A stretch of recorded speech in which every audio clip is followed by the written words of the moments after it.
Hello everybody, कैसे हो आप सब। आई होप आप सभी बहुत अच्छे होंगे। फर्स्ट ऑफ ऑल तो आप सभी को मेरी तरफ से हैप्पी मकर संक्रांति। बायो की सीरीज चल रही थी हमारी। चलो आगे चलते हैं। हमारा नेक्स्ट टॉपिक है स्पर्मेटोजेनेसिस। ठीक है, तो ये तो डायग्राम था। आगे देखते हैं, पहले स्टार्ट करते हैं फिर देखते हैं इसे। तो देखो, स्पर्मेटोजेनेसिस पता है, पिछली वीडियोस देखी होंगी तो स्पर्मेटोजेनेसिस का जिक्र बहुत बार हुआ है हमारी पिछली वीडियोस के अंदर। बहुत बार बता भी चुकी स्पर्मेटोजेनेसिस मतलब प्रोडक्शन ऑफ स्पर्म। ठीक है, आगे देखिए। In testis the immature male germ cell produce sperm by spermatogenesis. ठीक है, ये थोड़ा सा टाइपिंग मिस्टेक है यहाँ। तो अब आपको पता है मेल जर्म सेल वही स्पर्म का प्रोडक्शन, ठीक है, डेट इज स्पर्मेटोजेनेसिस। और ये प्यूबर्टी के टाइम पर स्टार्ट हो जाता है। ओके एवरीवन, आगे देखिए। Mammalian testis contain seminiferous tubules.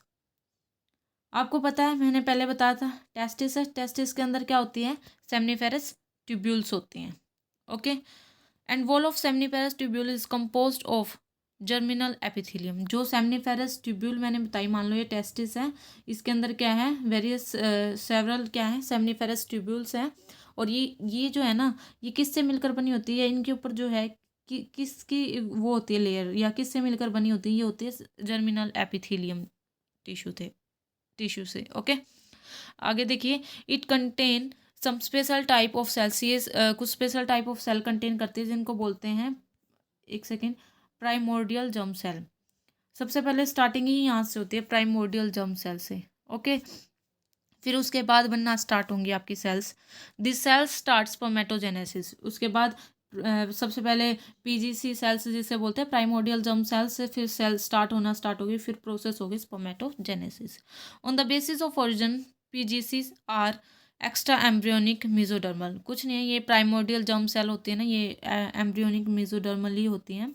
Beside this cell germinal epithelium contain some large size cell called Sertoli cells. जो जर्मिनल पिछली वीडियोस आपने देखी होंगी तो मैंने दो टाइप की सेल बताई थी, एक तो बताई थी मेल जर्म सेल और एक बताई थी सर्टोली सेल। ठीक है, तो ये यहाँ पर वही डिस्कशन है कि हाँ भी जो जर्म सेल होती है ना, वो क्या कंटेन करती है, कुछ लार्ज साइज की क्या करती हैं, सर्टोली सेल्स को कंटेन करते हैं। ठीक है, तो मैंने बताया था कि हाँ भी जो सर्टोली सेल्स होती हैं ये हमें जो है नरिशमेंट प्रोवाइड करती हैं। इनका काम क्या होता है, जो डेवलपिंग स्पर्मेटो जो होता है उसको नरिशमेंट प्रोवाइड करती है Sertoli cells. Okay, occurrence of Sertoli cell is the unique feature of mammalian testis. समझ गए, मैमेलियन टेस्टिस का ये यूनिक फीचर है सर्टोली सेल्स का प्रेजेंट होना।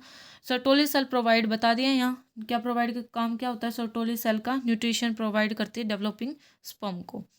आगे चलते हैं। Sperm are embedded in, sperm कहाँ होते हैं, अब स्पर्म जो सर्टोली सेल्स है ना उनके साइटोप्लाज्म के अंदर स्पर्म प्रेजेंट होते हैं और ये न्यूट्रिशन को क्या करते हैं, एब्जॉर्व करते हैं। Okay, after maturation sperm comes out from Sertoli cells. जब मैचुरेशन हो जाएगी ना तो स्पर्म जो है सर्टोली सेल से बाहर आएंगी और सेमनीफेरस ट्यूब्यूल के अंदर क्या कर जाएंगे, वो लाइब्रेट कर जाएंगे। यही प्रोसेस आगे लाइब्रेशन ऑफ स्पर्म, स्पर्म की लाइब्रेशन क्या कहलाती है, सर्टोली सेल से स्पर्मिएशन कहलाती है। ठीक है, तो ये आपको अच्छे से पढ़ना है, क्वेश्चन कहीं से भी उठ के आ सकता है आपका, केवीएस और यूपीएससी वगैरह एग्जाम्स में तो सब्जेक्टिव हैं, तो काफ़ी हेल्प मिलेगी आपको यहाँ से। ठीक है, ये चीज़ है, ये मैं आपको अभी आगे बताऊँगी, बाकी आप देख सकते हो पहले इस चीज़ को कि हाँ भाई ये टेस्टिस है, इसके अंदर बता दिया सेमनीफेरस ट्यूब्यूल्स हैं। ये सेमनी इसका ये बिल्कुल ट्रांसफर सेक्शन यू कट करके दिखा रखा है, ये सेमनीफेरस ट्यूब्यूल है, दिख रहा है। अब इसके अंदर का ये पार्ट है, ये यहाँ खोल के बता रखा है कि कैसे जो स्पर्म है वो इम्बेडेड करेंगे आगे सर्टोली सेल्स के अंदर। ठीक है, ये आगे आएगी आपकी बातें। तो देखिए, लाइब्रेशन ऑफ स्पर्म, अब क्या है, स्पर्म का लाइब्रेशन टेस्टिस से होना क्या कहलाएगा, सेमिनेशन। देखो दो चीज़ बताई, एक बताया मैंने आपको स्पर्मिएशन और एक बताया मैंने आपको सेमिनेशन। ठीक है स्टूडेंट्स, अब जो स्पर्मिएशन है वो क्या होता है, अगर मैं बात करूँ तो वो होता है स्पर्म का लिब्रेशन होना सर्टोली सेल से, लेकिन सेमिनेशन की अगर मैं बात करूँ तो वो होता है स्पर्म का लाइब्रेशन होना कहाँ से, टेस्टिस से। ठीक है। अब अगर स्पर्म लाइब्रेट होता है मेल की बॉडी से, उसे बोलते हैं इजैक्यूलेशन। ठीक है, ये बात, ये सेमिनेशन और स्पर्मिएशन ये अच्छे से पता होना चाहिए, क्योंकि कई बार इनमें कन्फ्यूज़न होती है बच्चों को कि अभी टेस्टिस से हो रहा है तो लाइब्रेशन, उसे सेमिनेशन बोलते हैं, लेकिन अगर सर्टोली सेल से हो रहा है तो उसे स्पर्मिएशन बोलते हैं।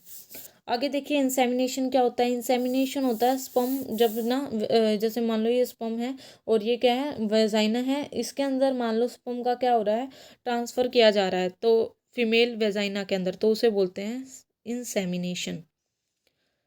ठीक है, आगे देखिए सर्टोली सेल फॉर्म, ये कुछ नहीं है, जो सर्टोली सेल्स है उनका फंक्शन है कि यहाँ भी ये ब्लड टेस्ट इस बैरियर को फॉर्म करती हैं और स्पर्म की प्रोटेक्शन करती हैं, किससे, बॉडी के इम्यून सिस्टम से। क्यों, क्योंकि जो एंटीबॉडी होती है ना बेटा, वो जो है हैप्लॉइड सेल पर अटैक करती हैं और उनको डिस्ट्रॉय कर देती हैं। और जो स्पर्म है वो तो वैसे ही क्या है, हैप्लॉइड होता है। बाकी सेल्स तो डिप्लॉइड होते हैं, लेकिन जो स्पर्म होता है ना वो कैसा होता है, हैप्लॉइड होता है।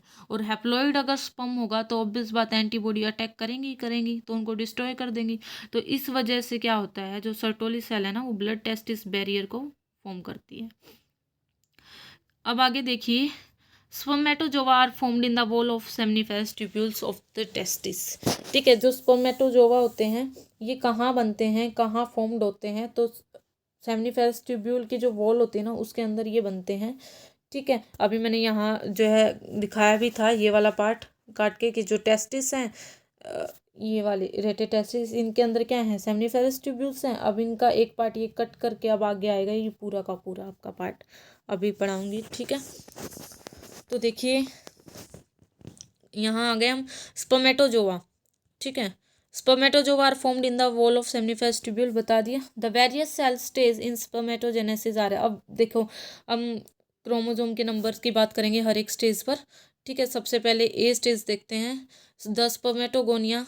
ठीक है, टाइप ए बोल दो, या आगे बात करें तो जर्म सेल जो होती हैं ये 44 प्लस एक्स प्लस वाई। ठीक है, ये माइटोटिकली डिवाइड है, माइटोटिकली मतलब इक्वेशनल डिवीजन। ठीक है, तो ये डिवाइड होंगी और क्या देंगी, स्पर्मेटोगोनिया ऑफ टाइप ए वो प्रोड्यूस कर देंगी। ठीक है, ये समझ रहे हो, ये दिख रहा होगा आपको। तो ये क्या कर रही हैं बेटा, सबसे पहले ये स्पर्मेटोगोनिया ऑफ टाइप ए को प्रोड्यूस करेंगी and also spermatogonia of type B, और स्पर्मेटोगोनिया ऑफ टाइप बी को भी ये प्रोड्यूस करेंगी। और हर एक जो स्पर्मेटोगोनिया होता है ना वो डिप्लॉयड होता है और 46 क्रोमोजोम होते हैं उसके अंदर। डिप्लॉयड होगा तो ऑब्वियस बात है 46 क्रोमोजोम होंगे। ठीक है, अब आगे बी स्टेज पर चलते हैं। स्पर्मेटोगोनिया टाइप बी की अगर मैं बात करूँ 44 प्लस एक्स प्लस वाई। ठीक है, ये क्रोमोजोम है, आपके क्रोमोजोम नंबर है। It enlarge to form primary spermatocyte. अब ये क्या बनाएंगे, यह दिख रहा है ये टाइप बी, ये क्या बना रहा है, प्राइमरी स्पर्मेटोसाइट। ओके, तो अब जो है स्पर्मेटोगोनियम टाइप बी से क्या प्रोड्यूस होंगे, प्राइमरी स्पर्मेटोसाइट प्रोड्यूस होंगे। आगे चलते हैं, यहाँ तक क्या चल रही है आपको पता है ना, माइटोसिस, वही डिवीजन हो रही है, माइटोटिकली डिवीजन, माइटोसिस हो रहा है। आगे देखते हैं द प्राइमरी स्पर्मेटोसाइट नाउ, जो प्राइमरी स्पर्मेटोसाइट्स होते हैं वो डिवाइड होंगे, लेकिन अब ये बेटा किसके द्वारा, अब आती है meiotic division, that is reductional division. अब ये डिवाइड होंगे, और तो डिवाइड होंगे ऑब्वियस बात है, 2n था मान लो, डिप्लॉइड था। अब यही जो मियोसिस होती है वो तो रिडक्शनल डिवीजन है, रिडक्शनल मतलब कि ये क्या बन जाएंगे, हैप्लॉइड में डिवाइड हो जाएंगे, और हैप्लॉइड मतलब कि क्रोमोसोम का नंबर क्या हो जाएगा, रिड्यूस हो जाएगा। तो वही बात है यहाँ, primary spermatocyte now divide by meiosis into two secondary spermatocyte, this is the first meiotic division. अभी तक तो यहाँ जो दिख रहा है आपको ये फर्स्ट मियोटिक डिवीजन हुई है। ठीक है, और इसमें क्रोमोसोम का नंबर क्या हो जाता है, हाफ हो जाता है 46 से, तो कितना हो जाएगा 23, और जो वहाँ डिप्लॉइड सेल थी तो क्या हो जाएंगी, हैप्लॉइड सेल बन जाएंगी। ठीक है, आगे देखिए अब आती है सेकेंडरी स्पर्मेटोसाइट। ठीक है, हैज़ 22 प्लस एक्स और 22 प्लस वाई क्रोमोजोम। ठीक है, ये क्रोमोजोम का नंबर है। अब ये डिवाइड होकर क्या बना देंगी, दो ये स्पर्मेटिड्स की फॉर्म, ये दिख रहा है सेकेंडरी स्पर्मेटोसाइट से क्या बन रहा है, स्पर्मेटिड्स बन रहे हैं। और फिर यहाँ क्या होगी, सेकेंड मियोटिक डिवीजन होगी। यहाँ मियोटिक डिवीजन तो ये दिख रहा है, ये मियोटिक डिवीजन है 2 से 4 में, ये मियोटिक ही डिवीजन है। लेकिन एक बात है बस, यहाँ एवरीवन ध्यान से देखो, रिडक्शन रिडक्शन रिडक्शन रिडक्शन नहीं हो रहा है क्रोमोजोम का। ठीक है, मतलब वही है जो यहाँ थे ना 22, वही यहाँ है, यहाँ देखो सेम है ना। तो यहाँ पर क्या होता है, क्रोमोसोम का नंबर रिडक्ट नहीं होता, बस क्या होती है जो आपके है म्यूटिक डिवीजन हो जाती है, मतलब कि 2 से 4 में डिवाइड हो जाते हैं। ओके, आगे देखिए ये जब स्पर्मेटिड यहाँ दिख रहा था, स्पर्मेटिड किसके अंदर कन्वर्ट होंगे, transformation of spermatid into sperm process क्या कहलाएगी, स्पर्मियोजेनेसिस कहलाएगी। स्पर्मेटिड से स्पर्म दिख रहा है, तो क्या कहलाएगी प्रोसेस, स्पर्मियोजेनेसिस। अब जो स्पर्मेटेड होते हैं वो नॉन मोटाइल होते हैं, नॉन मोटाइल मतलब कि मूव नहीं कर सकते एंड हैवी होते हैं, और इनके अंदर बहुत सारी ऑर्गेनेली प्रेजेंट होती है। आगे जब आपको स्पर्म का स्ट्रक्चर पढ़ाऊंगी ना तब भी आएंगी ये चीज़ें, तब भी बताऊंगी कौन कौन सी, mitochondria, Golgi bodies, centrioles, nucleus, ठीक है। ड्यूरिंग स्पर्मियोजेनेसिस, ये कुछ नहीं है, लाइन आप छोड़ भी सकते हो, बाकी कुछ नहीं है। स्पर्मियोजेनेसिस के दौरान जो है ना गैमेट्स का जो है ना वेट ऑफ हो जाता है, मतलब रिड्यूस हो जाता है। क्यों, क्योंकि किस चीज़ की डेवलपमेंट हो जाती है, लोकोमेट्री स्ट्रक्चर बनने लगता है उन पर। वही बात है ना, वो दिखती है ना स्पर्म की जो टेल होती है लोकोमेट्री, वो काम किसका करती है, वो वही तो मोटिलिटी का तो काम करती है, लोकोमोशन का काम करती है। तो उस टाइम पर क्या हो जाता है, weight of gamete is reduced हो जाते हैं, ठीक है। जो गैमेट है उनका क्या होने लगता है, वेट ऑफ होने लगता है। बाकी इतनी इंपॉर्टेंट लाइन नहीं है, ये पेपर्स में आएगी नहीं, क्योंकि ये जो है एनसीईआरटी में भी नहीं गिवन है लाइन, ठीक है। आगे देखिए, न्यूक्लियस बिकम, अब जो न्यूक्लियस है ये कॉम्पैक्ट फॉर्म हो जाता है, ठीक है, क्योंकि आपने जब मैं स्पर्म का वो बताऊंगी ना स्ट्रक्चर, तो वहाँ पे जो न्यूक्लियस है वहाँ पे हेड पार्ट में भी प्रेजेंट होगी न्यूक्लियस, तो ये कॉम्पैक्ट फॉर्मिंग बना देती है, ऐसे ही हूँ हेड, ठीक है। ये मान लो ये क्या है, स्पर्म, इसका बिल्कुल यहाँ न्यूक्लियस कॉम्पैक्ट फॉर्म में प्रेजेंट होती है। और Golgi complex of spermatids give rise to, जो गोल्गी कॉम्प्लेक्स है ये एक्रोजोम बना देता है। एक्रोजोम मतलब यहाँ ये जो स्पर्म का हेड ऊपर वाला जो पार्ट होगा ना, हेड से भी ऊपर, यहाँ एक्रोजोम की फॉर्मेशन होती है, ठीक है। Acrosome is an enzyme, okay. The two centriole of spermatids become arranged one after other behind the nucleus. Mitochondria form different part of spermatid get arranged in the middle piece, कुछ नहीं है यही। ये तो आपका हेड पार्ट पढ़ लिया आपने स्पर्म का, और ये एक्सियल पार्ट होता है, मतलब एक सेकंड रुकिए, कहाँ गया,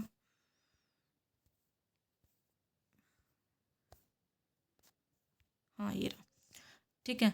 तो मैं यहाँ थी, क्या बताया मैंने कि हाँ भाई ये स्पर्म का हेड पार्ट है और बीच में नेक होती है, और ये एक्सियल पार्ट होता है। यहाँ क्या प्रेजेंट होते हैं, माइटोकॉन्ड्रिया प्रेजेंट होते हैं, ओके, मिडल पार्ट पर। Much of cytoplasm of spermatid is lost after, कुछ नहीं, अब वही प्रोसेस आती है नेक्स्ट, स्पर्मिएशन, वो बता दिया। स्पर्मिएशन मतलब स्पर्मियोजेनेसिस हो जाती है ना, उसके बाद जो स्पर्म हेड होता है वो कहाँ जाएगा, सर्टोली सेल्स के अंदर जाएगा, और फाइनली रिलीज हो जाएगा सेमनीफेरस ट्यूब्यूल से by the process of spermiation. ये यहाँ दिख रहा होगा आपको, ये यहाँ पर, ठीक है। इस वाली इमेज में देखो स्पर्म जा रहे हैं, जा रहे हैं, कहाँ जा रहे हैं, सर्टोली सेल्स के अंदर जा रहे हैं। और सर्टोली सेल्स कहाँ थी, ये पूरा का पूरा यही तो पार्ट उठाया गया है सेमनीफेरस ट्यूब्यूल से, और यहाँ से रिलीज हो जाती है। तो यही प्रोसेस क्या कहलाती है, स्पर्मिएशन कहलाती है, ठीक है। अब आता है मेल रिप्रोडक्टिव हार्मोन। ये इमेज इसलिए लेके आई हूँ क्योंकि वैसे समझ नहीं आता, अगर आप विदाउट, पता नहीं दिमाग में कैसे क्या इमेजिन करते, तो इमेज से ज़्यादा अच्छे से आप अब फिट हो जाएगा आपके बिल्कुल माइंड में, ठीक है। मेल रिप्रोडक्टिव हार्मोन देखिए, एफएसएच की बात करते हैं। ये एफएसएच का काम क्या होता है, सबसे पहले तो ये सर्टोली सेल पर बाइंड होगा, ठीक है, सर्टोली सेल पर बाइंड होगा। फिर उसके बाद क्या होगा, ये क्या करता है, एफएसएच का काम होता है फॉलिकल स्टिमुलेटिंग हार्मोन, ये ग्रो करेगा और जो है बहुत सारे स्पर्मेटोजेनिक सब्सटेंस को सिक्रीट करेगा। इसके साथ साथ एंड्रोजन एबीपी हार्मोन को भी, क्या एबीपी प्रोटीन्स को भी ये क्या करता है, सिक्रीट करता है, ठीक है। अगर मैं बात करूँ इसको पहले ना उससे समझते, थोड़ा स्ट्रक्चर से भी समझ सकते हैं, कुछ ऐसे करके एक पेज लेना चाहिए था मेरे को खाली, उससे ज़्यादा अच्छे से समझ आता, ठीक है। ये मान लो सबसे पहले आपका ऊपर क्या है, हाइपोथैलेमस है, ठीक है, ये हाइपोथैलेमस है सपोज करो, ठीक है, दिस इज़ हाइपोथैलेमस। उसके बाद अगर मैं बात करूँ, मैंने क्या बताया, एफएसएच की बात करी है, ठीक है। हाइपोथैलेमस से क्या होगा, आपका एंटीरियर पिट्यूटरी, ठीक है, एंटीरियर पिट्यूटरी बनेगी। फिर उसके बाद ये जो है, बाकी अब पहले आगे पढ़ ही लो तो ठीक है, क्योंकि इसमें आगे आएगा आपका इनिबिन। इनिबिन हार्मोन जो है वो भी नेगेटिव इफेक्ट डालता है, और जो टेस्टोस्टेरोन है वो भी नेगेटिव इफेक्ट डालेंगे हाइपोथैलेमस पर भी और एंटीरियर पिट्यूटरी पर भी, दोनों नेगेटिव हार्मोन डालते हैं। उसके बाद एंटीरियर पिट्यूटरी, इसका काम होता है बेटा दो हार्मोन को रिलीज करने का, डेट इज LH और FSH। ठीक है, LH और FSH। जो LH होता है ना, ये तो क्या करेगा, ये तो टेस्टोस्टेरोन को रिलीज करेगा। ठीक है, और जो आपका FSH होता है ये किसको, ABP प्रोटीन्स को रिलीज करते हैं। ठीक है, क्योंकि जो LH होता है ना ये किसके साथ बाइंड होगा, लीडिंग सेल के साथ, और जो FSH होते हैं ये किसके साथ बाइंड होते हैं, ये होते हैं आपके सटोली सेल के ऊपर अटैच। ठीक है, तभी रिलीज करते हैं। तो थोड़ी सी स्पेस नहीं है, ठीक है, नहीं तो अच्छे से कोई नहीं, इसको नेक्स्ट क्लास में मैं आपको बताऊंगी। ठीक है, इसका फिगर आउट, इसका चार्ट बताऊंगी नेक्स्ट क्लास के अंदर। यहाँ स्पेस नहीं है, आप यहाँ पढ़ लो। ठीक है, जो दिया हुआ है ABP मतलब कि ये वही है, concentrate the testosterone inside the seminiferous tubules. ठीक है, ABP एंड्रोजन का सिक्रीशन करते हैं, बता दिया। LH बताया, अभी क्या बताया, लीडिंग सेल को स्टिमुलेट करेंगे और टेस्टोस्टेरोन को क्या करेंगे, सिक्रीट करेंगे। Okay everyone, next inhibin. ये इनिबिन ही बता रही थी मैं यहाँ कि हाँ भी हाइपोथैलेमस है, हाइपोथैलेमस पर नेगेटिव फीडबैक कौन डालेगा, इनिबिन डालेगा। और नेगेटिव फीडबैक कौन डालेगा इसके अलावा, बताओ, टेस्टोस्टेरोन। ये टेस्टोस्टेरोन आगे आएगा। दोनों का काम क्या है, दोनों नेगेटिव इफेक्ट डालते हैं आपके हाइपोथैलेमस पर भी और किस पर भी, एंटीरियर पिट्यूटरी पर भी, दोनों पर नेगेटिव इफेक्ट डालते हैं ये दोनों हार्मोन। ओके, अब इसी का काम था एंटीरियर पिट्यूटरी का, जो मैंने बताया ये दो हार्मोन सिक्रेट करते हैं, एक तो LH बता दिया और एक क्या करेगी, FSH। ओके, तो देखो inhibin, it is secreted by Sertoli cell. ये किसके द्वारा सिक्रेट होता है, इनिबिन जो होता है ये सर्टोली सेल के द्वारा सिक्रेटेड होते हैं in response to excess spermatogenesis.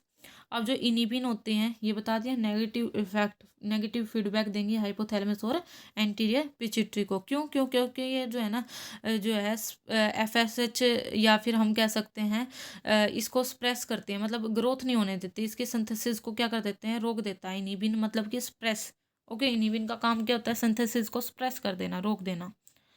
ठीक है, अब आगे चलते हैं। टेस्टोस्टेरोन की बात करूँ तो मैं, टेस्टोस्टेरोन ये लीडिंग सेल से सिक्रेटेड होता है। टेस्टोस्टेरोन स्पर्म का प्रोडक्शन करेगा और इसके साथ साथ सेक्सुअल कैरेक्टर्स की डेवलपमेंट करेगा, और ABP का क्या करता है, सिक्रेशन करता है। तो दोनों चीज़ समझ आ गई। इनिबिन मतलब क्या, इनिबिन क्या होता है और टेस्टोस्टेरोन क्या होता है। इनिबिन मैंने बता दिया, सर्टोली सेल के द्वारा सिक्रीट होगा। ठीक है, नेगेटिव फीडबैक डालेगा ये भी, कहाँ पर, हाइपोथैलेमस और एंटीरियर पिट्यूटरी पर। और टेस्टोस्टेरोन किसके द्वारा सिक्रेट होगा, लीडिंग सेल के द्वारा, और ये भी क्या डालेगा, नेगेटिव फीडबैक डालेगा हाइपोथैलेमस पर भी और एंटीरियर पिट्यूटरी पर भी। समझ रहे हो। ठीक है एवरीवन, तो ये आपका बल्कि NCERT में भी गिवन है, वहाँ से भी आप पढ़ सकते हो और यहाँ से भी आप देख सकते हो मेरी स्लाइड्स के थ्रू। काफ़ी है शायद, ये यहाँ भी डायग्राम इसमें भी देख सकते हो आप। ठीक है, ये डायग्राम ये भी बिल्कुल वही है, सेम कट करके दिखाया हुआ है। ठीक है, ये हो गए आपके टेस्टिस, ये सेमनीफेरस ट्यूब्यूल यूं ट्रांसफर सेक्शन कट कर दिया ये, और यहाँ ये दिख रहा है ये पूरा का पूरा पोर्शन, यहाँ स्पर्म जा रहे हैं कहाँ, सर्टोली सेल्स के अंदर। ठीक है, ये मैंने बता दिया। इधर भी देख सकते हो आप सभी इस डायग्राम, ये वाला डायग्राम ये तो कल ही हो गया था आपका, शायद कल वाली वीडियो में मैंने करवा दिया था। ठीक है, प्राइमरी स्पर्मेटोसाइट, सेकेंडरी आज भी बताया है इसके बारे में। ठीक है, और ये स्पर्म का स्ट्रक्चर है, स्पर्म का हेड। ठीक है, ये मिडल पार्ट्स, और ये क्या है, टेल। ठीक है, ये बल्कि कल आएगा आपका स्ट्रक्चर ऑफ स्पर्म, तब भी बताऊंगी क्या होता है, कौन से एंजाइम प्रेजेंट होते हैं। ठीक है, तो ये है आपका स्पर्म का स्ट्रक्चर। KVS वालों, UPSC वालों, काफ़ी मतलब थ्योरेटिकल पोर्शन करवा रही हूँ मैं, अभी थ्योरी पार्ट चला हुआ है, तो आप अच्छे से समझोगे तो मेरे को लगता है बहुत ज़्यादा आपको हेल्प मिलेगी अगर आप NCERT को फिर उठा के पढ़ोगे। ठीक है, कोई भी क्वेश्चन नहीं रुकेगा आपका। KVS 80 नंबर का आता है ना, और सारा सिलेबस मैंने डिफाइन भी किया हुआ है, 80 नंबर का आता है, और 80 नंबर का जो है आपका ये मेन पार्ट जो आपका सब्जेक्ट है ना उससे रिलेटेड आता है। बायोलॉजी है तो बायो, हिंदी है तो हिंदी के क्वेश्चंस आ गए। ठीक है, तो थ्योरी पार्ट को भी कवर कर लो ताकि हाँ भाई फिर क्वेश्चंस में आपको डिफ़िकल्टी ना हो। Okay everyone.